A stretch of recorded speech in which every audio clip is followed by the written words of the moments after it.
Bisi 2022 o TET pass ngai 361 rung srnai tei rung srnai jogro borokno dati sebok tlangna bagai tini tangsalo haino hai শিক্ষা ভবননি পুষ্কাঙ্গ ফাইনে বরংনি সানমুংনি খরংতি সাপাইকা বরং আরো শিক্ষা ভবন director by মালাইনে কগলাম্ব সালাইকা তাই সাজাকা বরং দাতিনো সেবক লাংজানাই হনে এসেছি আমাদের রিক্রুটমেন্ট প্রসেসটা কতদূর এগিয়েছে সেটা জানার জন্য। তো সবাই জানে যে আমরা 2022 ডিসেম্বরে পরীক্ষা দিয়ে পাস করেছি। তো আমরা এখনো বসেই রয়েছি, যতদূর আমরা দেখতে পাচ্ছি যে বিভিন্ন স্কুলগুলোতে টিচার সংকট রয়েছে। তৎসত্ত্বেও আমাদের নিয়োগ প্রক্রিয়াটা সেরকম আমরা আশাবাদী হতে পারছি না। তো আজকে আমরা আসার পর আমরা জানলাম যে ডিরেক্টর স্যারের কাছ থেকে আমরা জেনেছি যে এনসিটি থেকে ওরা কাগজ পাঠিয়ে দিয়েছে রুল চেঞ্জ করার জন্য।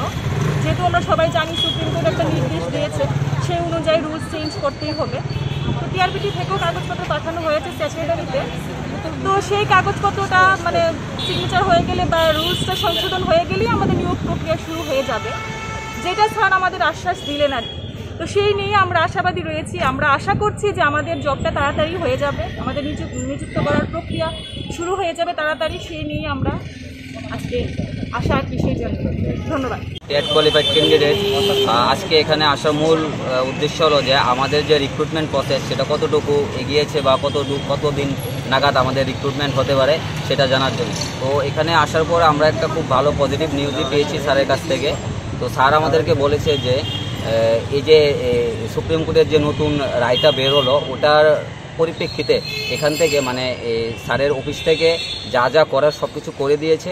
এখন শুধুমাত্র আর কিছুদিনের অপেক্ষা করতে বলা হয়েছে, যে একটু সময় নেবে, আর কিছুদিনের মধ্যে এখান থেকে নতুন কিছু মানে রুলসের সংশোধন করার পর তারপর আমাদের রিক্রুটমেন্ট করা হবে। এটাই স্যার আমাদেরকে আশ্বাস দিয়েছে আর বলেছে যে এটা খুব তাড়াতাড়ি হয়ে যাবে। তো আমরাও আশা রাখছি যে খুব তাড়াতাড়ি যেন আমাদের রিক্রুটমেন্টটা করা হয়, এবং এটা আমরা আশাবাদী। এবং আমরা ত্রিপুরা গভর্নমেন্ট শিক্ষামন্ত্রী স্যারের কাছেও আমরা এটা প্রার্থনা করছি যে আমাদের জন্য খুব তাড়াতাড়ি রিক্রুট করা হবে। আমরা 2022 সালের টেট কোয়ালিফাইড। এখন আমরা আমাদের রিক্রুটমেন্ট প্রক্রিয়াটা কতদূর এগিয়েছে এটার জন্যই আমরা এখানে সবাই একত্রিত হয়েছি। তো টিআরপিটি অফিসেই আমরা এখন আছি।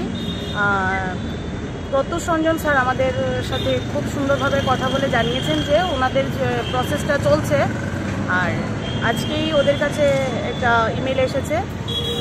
ওনারা যথাসম্ভব তাড়াতাড়ি আমাদের যতটুকু সম্ভব তাড়াতাড়ি আমাদের রিক্রুটমেন্ট করবেন, এটাই আমাদের আশ্বাস দিয়েছেন। আর আমরাও আশাবাদী যে আমরা খুব শীঘ্রই নিয়োগ পেতে চলেছি। আমরা 2022 সালে টেট কোয়ালিফাইড ক্যান্ডিডেট। আপনারা জানেন যে আমরা খুব কম সংখ্যক পরীক্ষাতে পাস করেছি, 361 জন আমরা ক্যান্ডিডেট। তো আজকে আমরা এসেছি, আসলে আমরা বিগত দিনগুলিতে অনেকবার এসেছি, দপ্তরে এসেছি এবং আমাদের মাননীয় মুখ্যমন্ত্রী স্যারের সঙ্গে দেখা করার চেষ্টা করেছি যে আমাদের রিক্রুটমেন্টটা কতটুকু গিয়েছি সেটা জানার জন্য। তো আজকে আসার পর ওনারা বলেছেন যে এনসিটি থেকে, অর্থাৎ এই প্রত্যেকটা রাজ্যে যে শিক্ষা দপ্তর এনসিটির গাইডলাইন অনুসারে চলে, নতুন যে গাইডলাইন করা হয়েছে এই সমস্ত গাইডলাইন্সের সমস্ত নিয়মকানুন শিক্ষা দপ্তরে এসে গেছে। এখন শিক্ষা দপ্তরের যিনি অধিকর্তা, বিশেষ করে আমাদের এই বিষয়ে যিনি director sir Subhashis Bandyopadhyay sir, উনি বলেছেন যে আমাদের খুব শীঘ্রই এই বিষয়টাকে গুরুত্ব সহকারে দেখে আমাদেরকে নিয়োগ করা হবে। আর যেহেতু লোকসভাও ঘনিয়ে এসছে, আমরা আশাবাদী যে লোকসভার আগেই হয়তো বা আমরা একটা ভালো একটা পজিটিভ নিউজ পাবো, আর এই আশায় আমরা রাখছি।